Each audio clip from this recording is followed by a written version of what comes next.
وبركاته. الفاتحة. أعوذ بالله من الشيطان الرجيم.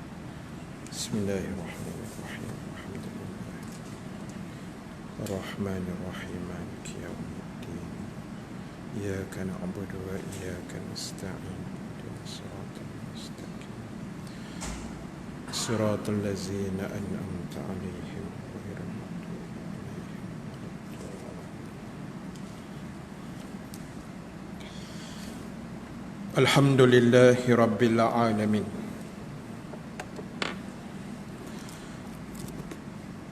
الذي حبب إلينا الإيمان وزينه في قلوبنا وكره إلينا الكفر والفسوق والعصيان. أشهد أن لا إله إلا الله وحده لا شريك له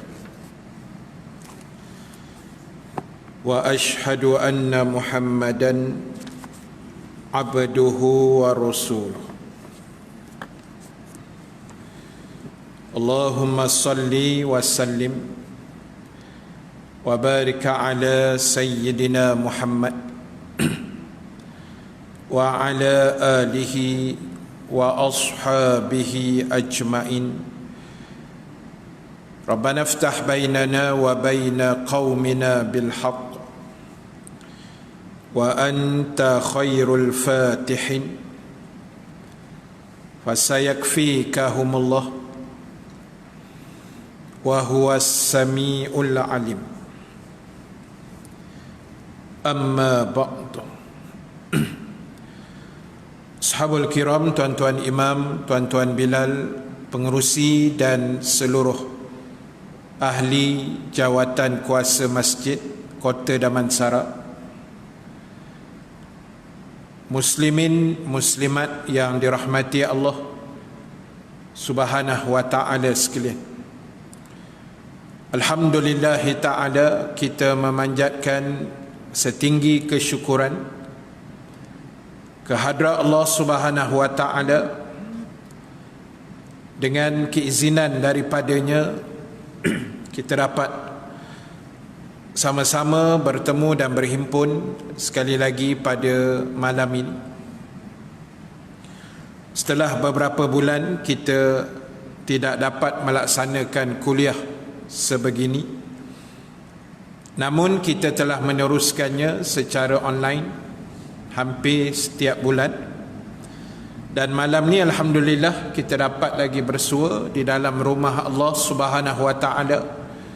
Mudah-mudahan diberkati, dirahmati dan diampunkan dosa-dosa kita oleh Allah Subhanahu wa taala, insya-Allah. Amin ya rabbal alamin.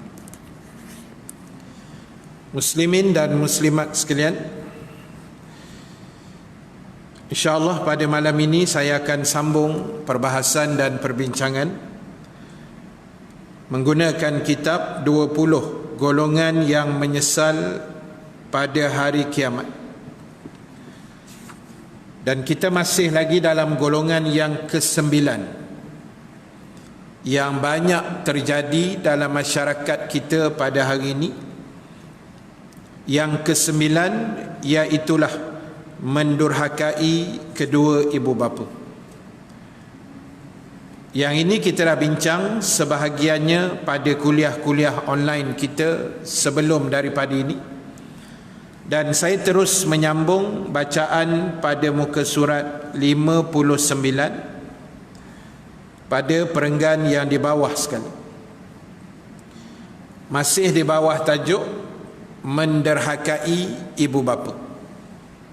Ini golongan yang kalau mereka tidak sempat memohon keampunan, tak sempat nak bertaubat, nak minta maaf dengan kedua ibu bapa, maka penulis kitab ini telah menyenaraikan golongan ini sebagai golongan yang bakal menyesal pada hari akhirat nanti.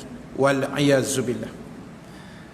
Jadi kalau di kalangan kita yang masih ada kedua ibu bapa, maknanya kita kena alert dengan tajuk ini, kena ambil perhatian supaya tidak timbul masalah durhaka, masalah melawan mak ayah dan seumpamanya, yang sangat banyak terjadi dalam masyarakat kita pada hari ini, wal'iyazzubillah.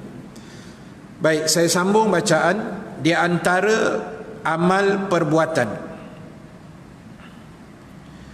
yang dibalas oleh Allah Subhanahu wa taala di dunia dan di akhirat, di dunia dan di akhirat adalah berbuat baik kepada kedua orang tuanya, yakni ibu bapanya. Demikian juga dengan kedurhakaan kepada kedua-duanya.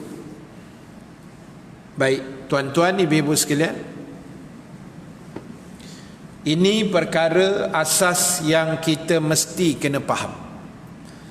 Persoalan taat dan durhaka pada kedua ibu bapa. Bila kata kedua ibu bapa ni sebenarnya termasuklah juga lebih dengan ibu ayah mertua kita lah. Dia masuk sekali lah. Walaupun dia bukanlah ibu kandung kita, tapi bila kita dah berkahwin dengan anaknya, maka jadilah ibu dan ayah mertua kita. Jadi ingat, buat baik pada kedua ibu bapa dan melawan atau durhaka, dia punya pembalasan yang Allah beri di dunia pun Allah dah beri, dan disambung pula di akhirat. Itu specialnya dengan mak ayah ni. Dia dapat dunia dengan akhirat sekali.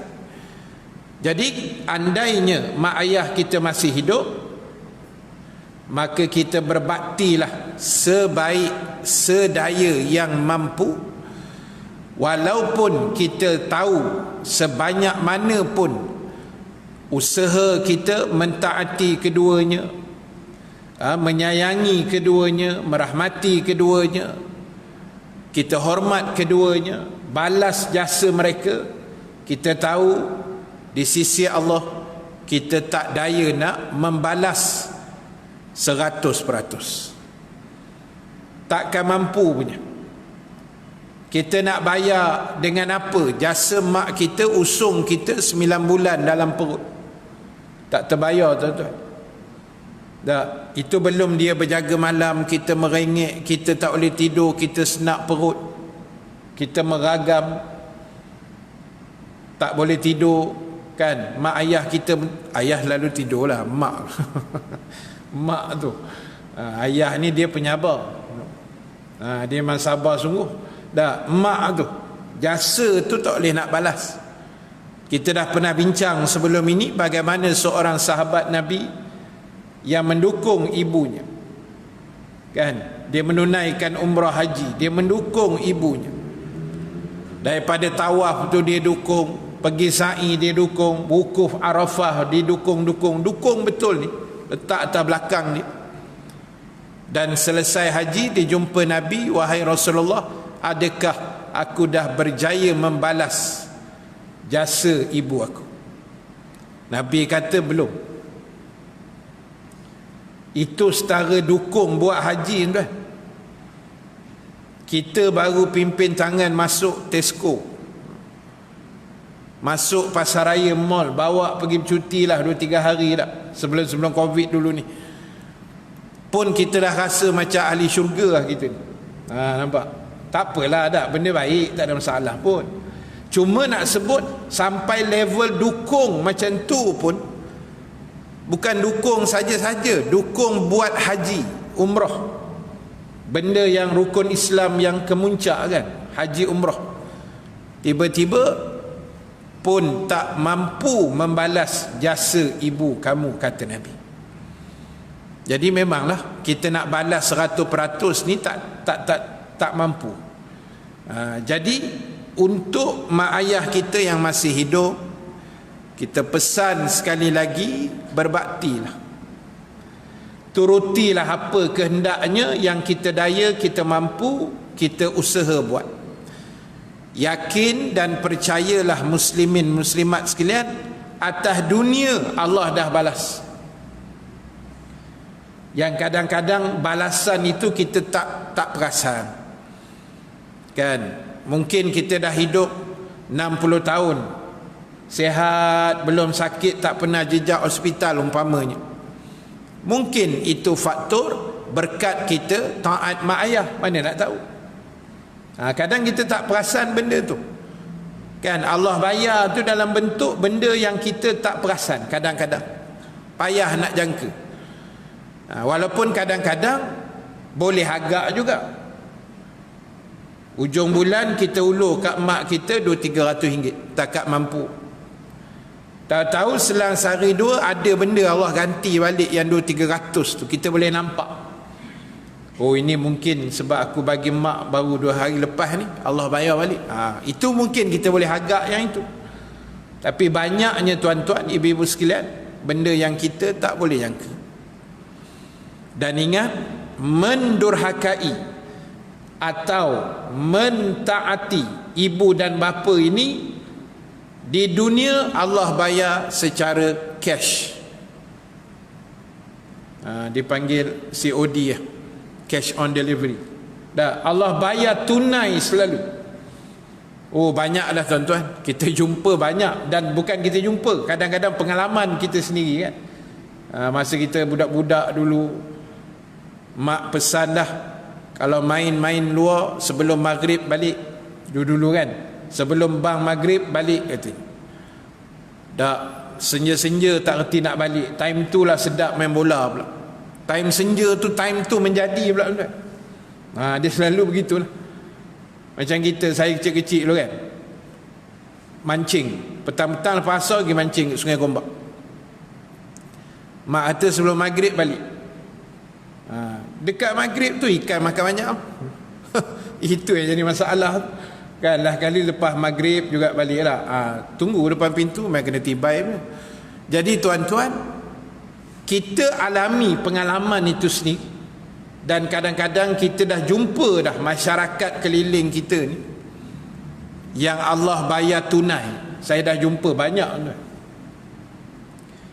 Masa dia bujang-bujang, semua masakan mak dia komplit. Itu tak kenalah, air ni tawar lah, masin lah tak sedap lah tu, sampai dia terbaliknya pinggan nasi semua lah. Protes. Masa bujang dia ada panah baran sikit lah. Akhirnya lepas kahwin, Allah takdir dia dapat bini tak apa pandai masak. Nampak? Allah bayar cash tu kan. Pasal masa bujang komplain banyak. Mak tak reti masak lah, tak cakap direct pula tu. Dah. Akhirnya lepas kahwin dapat bini pandai masak telur rebus. Mujur lah. Kalau tidak, makan nasi mentah tu. Allah bayar tunai tuan-tuan. Jadi ingat, benda baik kita buat dengan mak ayah atau sebaliknya, Allah akan bayar tunai. Di dunia lagi, akhirat tu letak tepi dululah. Itu memang confirm. Hak dunia yang kita boleh nampak dia punya pembalasan. Kita nak keluar tak? Masa bujang-bujang dulu kan, mak kata jangan keluar, jangan, duduk rumah dulu, besok je lah. Dah start motor keluar, bawah lori kan. Okay? Masuk longkang lah, terbabas lah, tergelincir, ada je. Dah melawan kan, dah kata jangan, keluar juga. Nampak? Allah bagi tunai. Jadi sebab itulah tuan-tuan, ingat apa yang disebut oleh penulis kitab ini. Dia kata derhaka dan taat dunia pun dapat, akhirat pun dapat dalam bentuk ganjaran-ganjaran pahala yang besar. Pahala yang besar, insya-Allah. Baik, sambung lagi. Maka anda akan mendapatkan balasan yang sesuai dengan perbuatan anda. Di dunia ini anda pun akan mempunyai anak. Maka lihatlah bagaimana perbuatanmu terhadap orang tuamu. Jika baik, maka baik pula lah yang anda akan temukan. dan jika sebaliknya, buruk pula lah yang anda akan temukan. Jadi Allah ni orang kata Tuhan yang maha adil. Dia sangat adil. Kalau dunia kita masa bujang ke apa, menderhaka mak ayah ingat, kita akan berkahwin. Kalau ada jodoh kita berkahwin, dan kemudian kalau ada rezeki Allah bagi kita zuriat. Macam mana sejarah kita pernah buat mak ayah kita, tak mustahil wa imma benda baik ke benda buruk akan berlaku anak kita kepada kita pula. Kalau hari ini kita jadi anak yang taat mak ayah kita, kita jaga hati mereka, kita raikan mereka, bantu mereka dan sebagainya, tak mustahil anak kita pula buat benda yang sama kan. Memang rotation dia macam tu. Pusingan dia Allah buat memang macam tu, sefirnya. Dan sebaliknya, kalau kita dulu melawan kuat apa semua ni, samalah anak kita pun akan jadi gitu. Sebab Nabi dah bagi tahu bab durhaka dan taat mak ayah, dia akan dapat tunai di dunia. Allah tak tunggu lengah-lengah dan kubur bawa bayar, tak ada. Atas dunia dia bagi siap. Jadi sekali lagi kita pesan bagi tuan-tuan, ibu-ibu dan semua sahabat yang menonton live malam ini yang masih ada mak ayah, jagalah baik-baik. Hormatilah mereka, sayangilah mereka, raikan mereka, jangan kecilkan hati mereka. Wala taqul lahuma uffin, jangan bercakap yakni jangan bantah selagi arahan itu tidak bercanggah dengan Al-Quran, Sunnah dan Islam. Jangan lawan. Itu kita kena jaga kalau mereka masih hidup. Andainya sudah meninggal dunia, macam saya, mak pun dah tak ada, setahun lebih dah meninggal. Tahun lepas ayah pun dah meninggal lama dah, tahun 91. Saya SPM masa tu. Kemudian mak mentua pun dah tak ada, ayah mentua pun dah tak ada.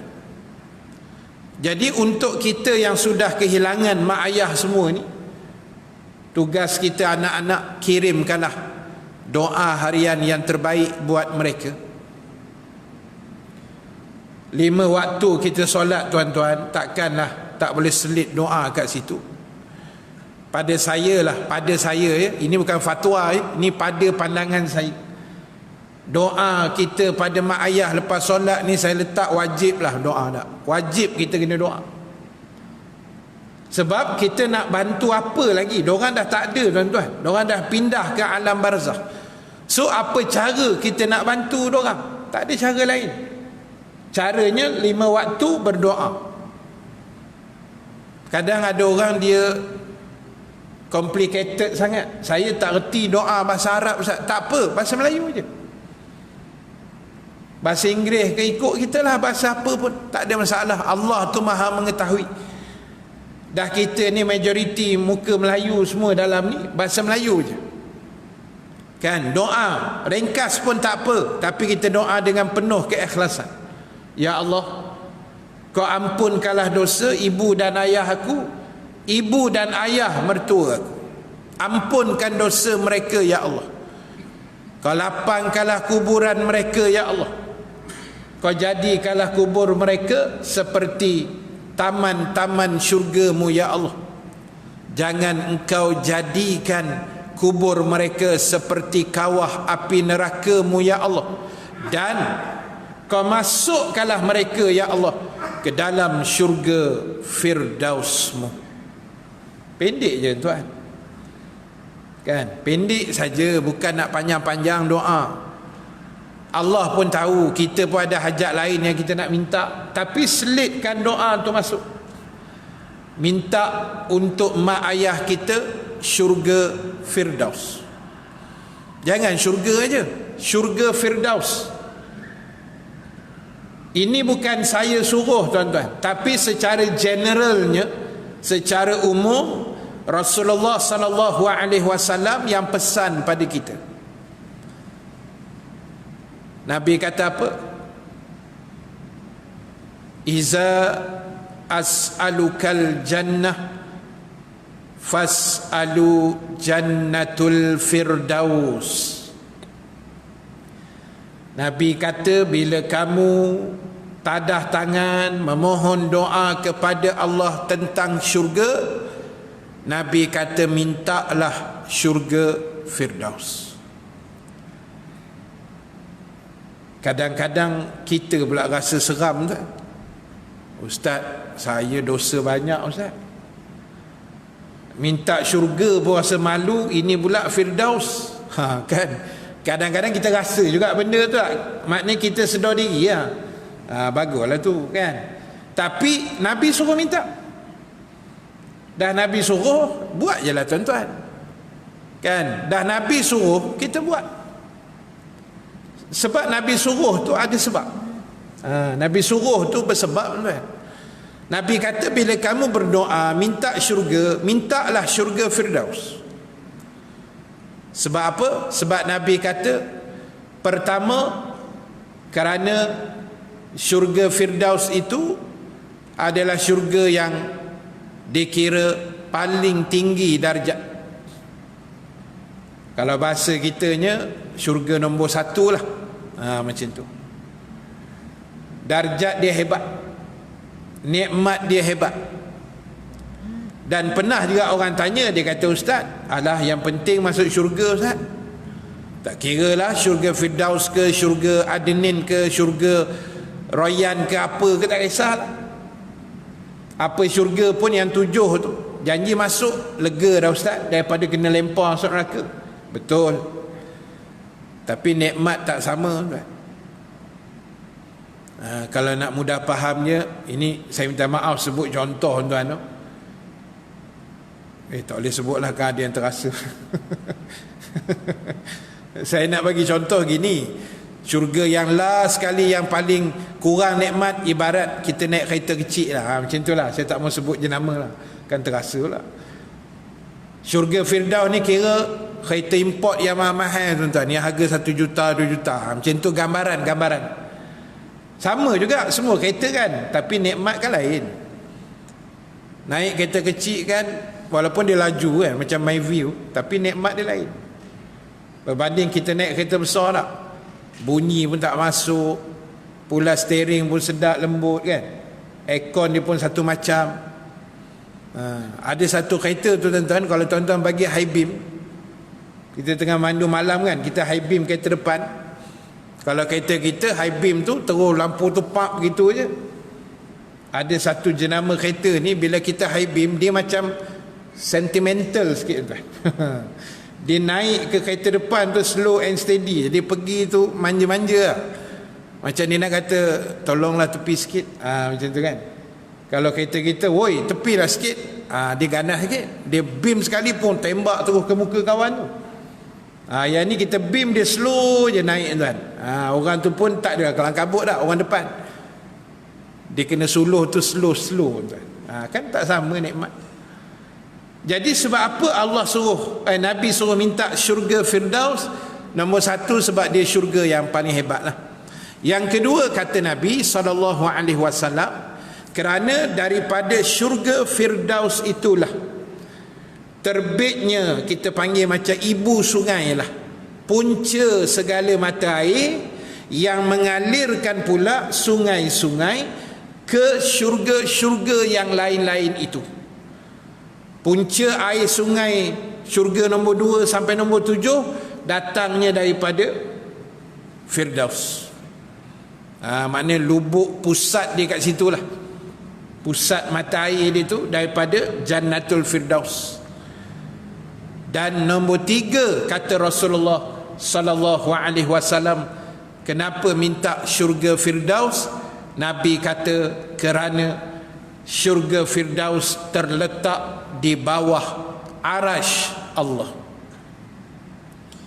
Terletak di bawah arasy Allah. Gambaran dan simbolik syurga firdaus ni ibarat saja syurga yang paling dekat dengan Allah. Itu sebab Nabi suruh minta, jadi kita kena minta lah.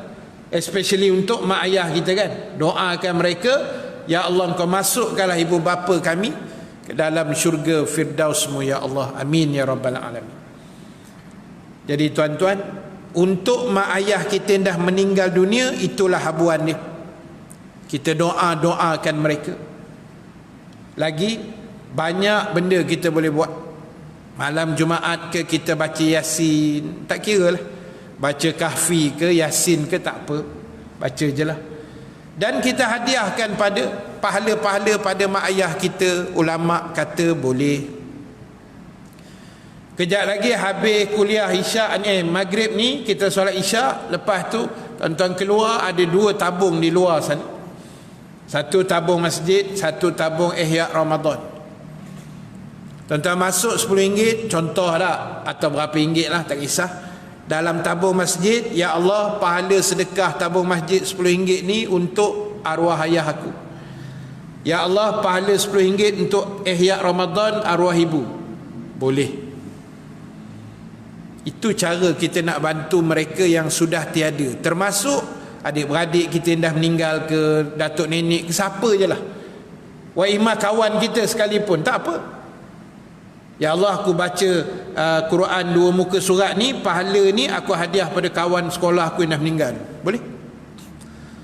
Sebab kita kena ingat, orang dah meninggal ni tak boleh buat apa dah, tuan. Tak boleh buat apa dah.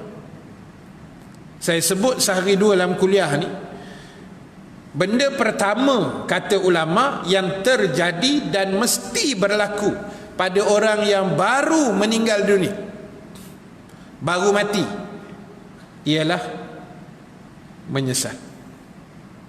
Satu perkataan ni tuan-tuan, penyesalan. Orang yang meninggal dunia mati tuan, mati saja dia nampak dah muka nakir, dalam kepala dia menyesal. Itu aja, dia tak ada terbit benda lain. Sebab masa tu dia dah tengok betapa ngerinya wajah malaikat Munkar dan Nakir. Nabi SAW menyebut, dan ulama buat satu kesimpulan, antara banyaknya malaikat Allah, yang paling ngeri, yang paling menggerunkan dari sudut fizikal wajahnya adalah malaikat Munkar dan Nakir. Kalau bahasa ni sikit, pinjamlah ya, bukan nak cakap. Malaikat yang paling teruk lah dari sudut penampilan dirinya, iaitu Munkar dan Nakir. Berdasarkan hadis Nabi SAW, kulit malaikat Munkar Nakir itu, kata Nabi, hitam legam, dan matanya warna biru, kata Nabi. Kulit hitam legam, mata warna biru. Kalau kulit putih macam Mak Saleh kan, mata biru, okey tak? Segak lah tak? Ni kulit hitam legam tu, tapi biji mata warna biru tu. Memang ngeri lah, tak boleh imagine lah.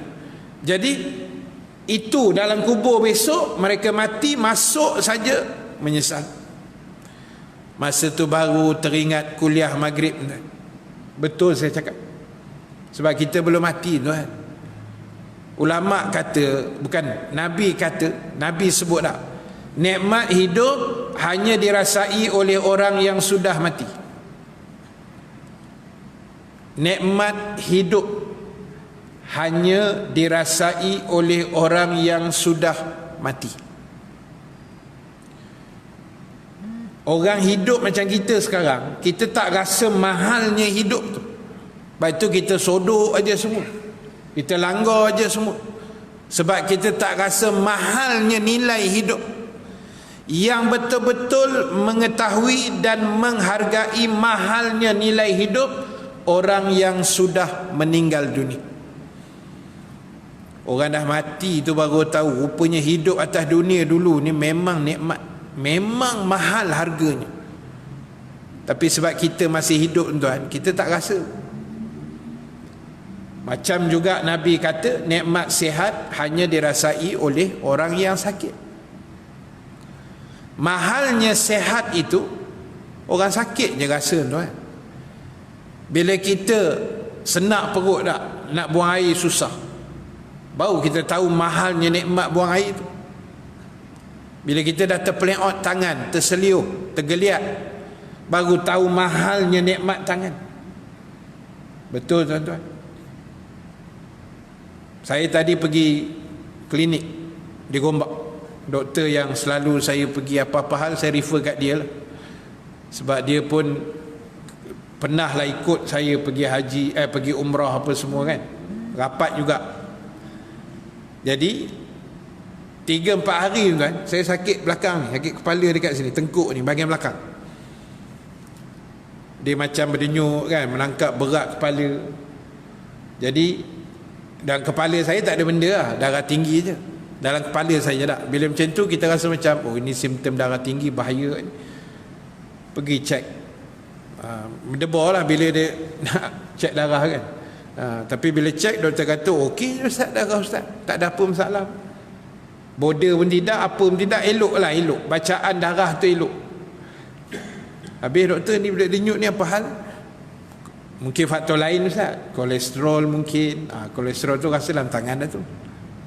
Kan? Mungkin lah. Jadi bila sembang-sembang, doktor ni tuan, dia perempuan. Dia ada kanser. Dia ada kanser tau. Kanser stage 4. Tapi alhamdulillah tuan-tuan, dengan terapi yang dia buat, perubatan moden, campurlah dengan macam-macam kan. Lepas tu yang saya suka dia ni sebab dia dengan hubungan dengan Allah ni, dia selalu link tuan. Tadi pun saya kena ceramah lah. Walaupun saya ustaz, dia peduli apa? Dia ceramahnya kita kan, bab-bab ketuhanan, tauhid. Dia kata ustaz, kita kena usaha ustaz, lain kita serah pada Allah, dia pula bersyarah kan. Kita dengar je lah kan. Nak sebut dengan izin Allah tuan-tuan, zero kanser dia. Dan bila saya sembang-sembang tadi, dia kata ustaz tahu tak kenapa hari ni anak-anak muda kita ni senang sakit ustaz? Dia kata sebab kurang vitamin D. Dongki D. Vitamin D ni kan, yang biasa kita dapat daripada cahaya matahari pagi kan. Dia kata ustaz, sebab itu kadang-kadang yang mati-mati COVID ni, walaupun betul ada orang tua yang mati kan, orang muda pun ada tak mati sebab COVID. Bila cek diorang punya darah, rupanya orang tua-tua ni macam zaman kita dulu-dulu kan. Dulu mana ada gadget tuan, pagi bangun terus merayau keluar terjun sungai, kena cahaya matahari pagi. Sebab tu vitamin D kita banyak, antibody kita kuat. Jadi dia kata budak-budak sekarang ni bangun dah pukul apa ustaz, lepas tu duduk dalam rumah tak keluar kan. Jadi tuan-tuan, banyak agak ilmu saya dapat tadi, sembang-sembang tak. Cuma nak cerita, dia kata ustaz, inilah nikmat saya rasa. Saya pernah sakit, baru saya tahu mahalnya sihat, dan hari ni Allah bagi saya sembuh kanser ustaz. Saya syukur pada Allah.